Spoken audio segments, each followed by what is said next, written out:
Isn't it frustrating when things we've done 1,000 times, like opening that stubborn pickle jar or fiddling with tiny shirt buttons, suddenly feel like a real struggle? Those little tasks we never used to think twice about. Today, let's chat about why those routine activities, from cooking our favorite meals to simply getting dressed, sometimes become surprisingly challenging as we get a bit older. We're going to explore some straightforward, practical ways to make daily life feel easier again. Because honestly, keeping things manageable around the house isn't just about getting chores done. It's about protecting our comfort, holding on to our independence, and maintaining our peace of mind. Letting these small struggles pile up can lead to feeling disheartened, relying on others more than perhaps we'd like, or even risking little accidents, especially in the kitchen. I'm reminded of my good friend Arthur.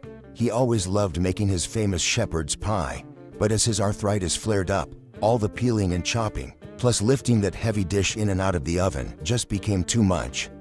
He was genuinely quite down about it, thinking he'd had to give it up. Luckily, his daughter found him a good food processor to handle the vegetables and some wonderfully lightweight oven dishes. He tweaked his process a little, but guess what? He's back to making his signature dish, feeling capable and happy, just with a little help from some clever tools. So, stay with me as we look at more ideas like that. If you think this conversation might be helpful for you or someone you know, please give this video a like. And do consider subscribing if you'd enjoy more tips and chats for making life a little smoother. Now, let's talk about memory. We all forget where we put our keys now and then, don't we?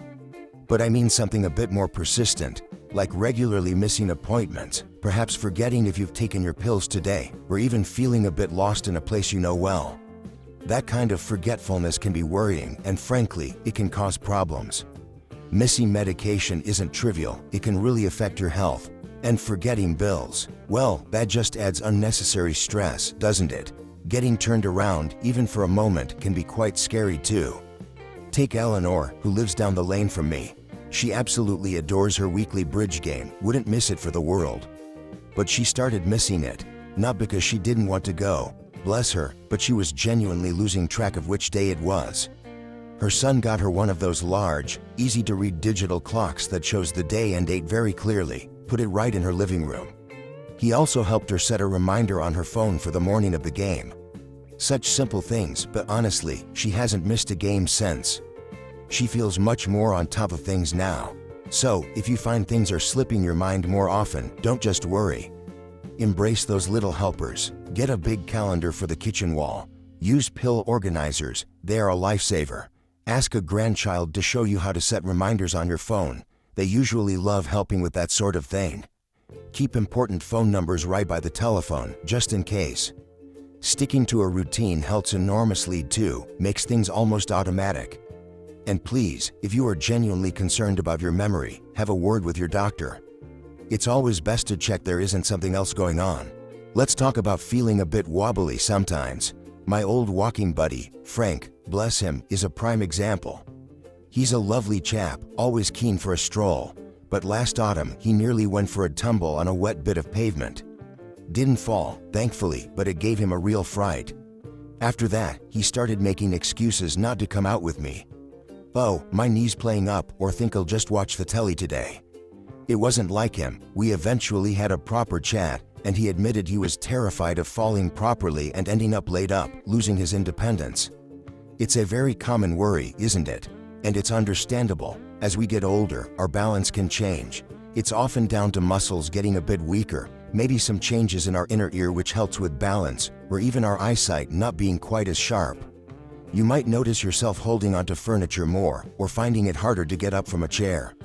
Ignoring these feelings, or letting that fear take over like it nearly did with Frank, is risky. A fall can be serious business. Think broken hips, long recoveries, and needing a lot more help afterwards. Sometimes the fear itself stops us from doing things, which actually makes our muscles weaker and our balance worse. It's a bit of a vicious cycle. So, what did Frank do? His doctor gave him some simple leg strengthening exercises he could do sitting in his chair while watching his favorite programs. Nothing too strenuous. He also invested in a rather smart-looking walking stick. He was hesitant at first, felt it made him look old, but now he says it gives him that extra bit of confidence, especially on bumpy paths or curbs. The key is staying active, even gently. A little walk, perhaps trying Tai Chi, which is wonderful for balance, or those specific exercises from a doctor or physio can make a world of difference. Have a look around your home too. Are there any sneaky trip hazards like loose rugs or clutter? Is the lighting good, especially on stairs? Maybe think about grab bars in the bathroom. And wear decent, supportive shoes, not those floppy old slippers. If you need a cane or a walker, please don't see it as giving in. Think of it like Frank does now. It's a tool to help you stay independent and keep doing the things you enjoy, safely. He's bat walking with me now, maybe a touch slower, but he's steady and enjoying the fresh air again. It's about managing things smartly, isn't it? Now, another thing we sometimes see, and perhaps do ourselves without realizing, is pulling back from our social lives. You know, making excuses to skip the weekly card game, not picking up the phone when friends call, or just losing interest in things we used to love doing together. It might seem harmless, just wanting a bit more peace and quiet. But staying connected is terribly important for our spirits and our minds as we age. When we isolate ourselves, loneliness can creep in, and that's a slippery slope. It's linked not just to feeling blue, but even to our memory not staying as sharp. Sometimes it's not deliberate withdrawal, of course. Maybe conversations are harder because you can't quite hear, or getting out and about isn't as easy as it once was. Take my dear friend Jane, for instance. After her husband Tom passed away, she just seemed to fold in on herself. She stopped coming to our coffee mornings, always had a reason why she couldn't make it, saying it just wasn't the same without Tom. Her daughter worried and eventually gently talked her into coming along just once, even if only for half an hour. We were all so happy to see her face. It was a bit tearful to start, naturally, but just being there, sharing a cuppa and having a natter, you could almost see some weight lift off her shoulders. She admitted later that staying home alone was actually making her feel worse, not better. Now, she's slowly getting back into the swing of things. So, what can we do if we notice this happening to us or a friend? Well, we have to make a bit of an effort, don't we?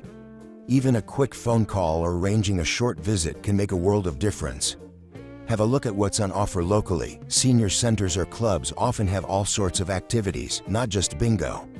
And if things like hearing or seeing are getting in the way, please do get them checked. Modern hearing aids, for example, are tiny and work wonders. Don't be embarrassed to ask a neighbor or family for a lift sometimes, or see if there's community transport available. Sometimes just putting a regular coffee date in the diary, like any other important appointment, helps make sure it happens. We all noticed our neighbor Bill's usually immaculate front garden was looking quite neglected, and his bins weren't always put out on the right day. He's always taken such pride in his home, so it was a bit worrying. But few of us had a gentle chat with him over the fence one afternoon. It turns out his arthritis had flared up terribly, making bending and lifting almost impossible, let alone pushing that heavy lawnmower. He admitted he felt embarrassed about it, didn't want to be a bother.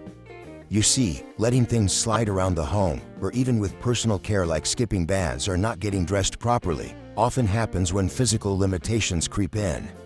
Sometimes it's just that chores feel overwhelming, maybe because energy levels are low or we're feeling a bit down. Perhaps mail piles up unopened, or the house becomes unusually cluttered. It can even be an early sign of cognitive changes. It's important not to just brush it off, because an untidy home can lead to falls or other safety issues, and neglecting personal hygiene can cause skin problems. More than that, it can really affect how we feel about ourselves and might signal that we need to check in with the doctor about underlying health issues, perhaps even depression. Luckily for Bill, his children stepped in once they knew. They helped him find a local lad to mow the lawn fortnightly and arrange for a cleaner to pop in for a couple of hours each week to tackle the vacuuming in bathrooms. Bill felt such a weight lifted. Having his home feel looked after again really boosted his spirits. So, if you find yourself struggling, please don't feel embarrassed. Try breaking big tasks into tiny, manageable steps. Maybe just tidy one drawer or one shelf today. Focus on keeping the main areas safe and clear. If you can afford it, getting a bit of help with cleaning or gardening can make a huge difference. Simplify things where you can. Perhaps lay out your clothes the night before. And importantly, if you suspect low mood or low energy is the real culprit, please do mention it to your doctor. Sometimes, just acknowledging the difficulty and getting a little support is all it takes to feel much better. So, there we have it, 5 areas we've talked about keeping an eye on. Now, recognizing these signs isn't about admitting defeat, goodness no. It's actually about being smart and proactive. Think about it. Ignoring a little niggle now could mean a bigger problem down the line, something that might genuinely limit our freedom later. It's about taking charge, really. Take someone like my friend Brenda, she's 72. She noticed her grip wasn't quite what it used to be when opening jars. She didn't throw her hands up in despair. Instead, she saw it as a little signal from her body. So, the practical bit here is simple. If you notice something changing, don't just push it aside. See it as useful information, a chance to make a small adjustment. And that leads nicely into making those adjustments. Sometimes we resist using little aids or changing how we do things because we worry it makes us seem, well, older. But often, these simple tools are the very things that allow us to keep doing what we enjoy, safely and independently. Remember Brenda and her jars? She just bought one of those simple rubber gripper things. A tiny change, but it meant she could carry on making her famous jam without needing to ask anyone. It preserved her independence in the kitchen. So, have a think, could better lighting, a grabber tool, or even just rearranging a cupboard make your day-to-day life a bit easier? Explore those simple solutions. Staying active and connected is absolutely vital too. Our bodies and minds really do need movement and company. It's so easy for inactivity or isolation to creep in, isn't it? And that can affect our mood, our confidence, even our physical health, making us feel older than our years. My neighbor George, he's nearly 80 now, made it a point to walk to the local shop every single day.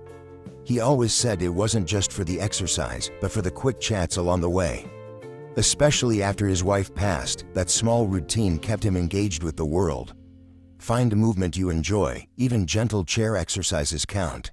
And please, make an effort to connect with others. A phone call, popping next door, joining a local group, it all helps. Finally, and this can be the trickiest one, is asking for help when we need it. Oh, we do value our independence, don't we? But sometimes, accepting a little help with something actually protects our independence in the long run. It can prevent a fall or stop a small issue becoming a big one. It's not weakness, it's being sensible. Consider Margaret, 79. Changing a high-up light bulb felt risky, so she lived with a dim corner for ages rather than ask. Eventually, she asked her son. He did it in 2 minutes flat, happy to help, and she avoided a potential wobble on a stepladder. So, maybe identify one small task that's become difficult and think about who could lend a hand. It really boils down to being kind to ourselves, making these tweaks, using helpful things, keeping active and in touch, and yes, reaching out when necessary. These are the strategies that let us navigate these later years with confidence and grace. Nobody avoids aging, but we can aim to age well, stay involved, and hold on to that precious independence for as long as we possibly can. Take good care of yourselves. Well, that brings us to the end of our chat today. You know, thinking about aging well, it's really more than just hoping for the best. It's about actively focusing on our quality of life. So much of it comes down to mindset and making conscious choices about our senior health. Believing that we can still live fully, maintain a healthy lifestyle, and often stay independent for a good long while, that's half the battle. We have choices in how we navigate these years. My neighbor Martha is a great example. She took up water aerobics in her mid-70s. She was hesitant, but now she feels wonderful, proving you can make positive changes at any age. Finding the right kind of senior living situation plays a big role too. For some of us seniors, independent living is perfect, maybe just needing a bit of help occasionally. For others, more comprehensive senior care might be the better fit down the line. It's all about matching the support to your needs so you can continue pursuing a healthy lifestyle and safeguarding that quality of life we cherish. It's not about limitations, it's about finding smart solutions. Take my cousin Bill. He moved into an independent living place. He kept his car and his own space but ditched the home maintenance headaches. Now he's got built-in buddies for cards and outings. He found his sweet spot, staying active and connected, which is vital for aging gracefully. Ultimately, aging gracefully seems to be about adapting. It's seeing the changes that come, especially for those of us over 70, but deciding they won't stop us from living. I think about my dear friend Agnes, who's 82. Giving up her car keys last year hit her hard. Felt like losing a huge chunk of her independence. But Agnes is resourceful. She figured out the bus system, got her grandson to show her ride apps on her phone, and started using the community van service. She told me straight, it wasn't the change I wanted, but I refused to become a hermit. She found new ways. She kept walking, kept seeing people, kept taking care of her senior health differently. That resilience, that commitment to her own quality of life despite a setback, that's the heart of aging gracefully, I think. It shows that senior care involves finding resources and nurturing that inner spirit. Thanks for spending this time with me today. I hope you found something useful or maybe just something to think about. Until next time, take good care.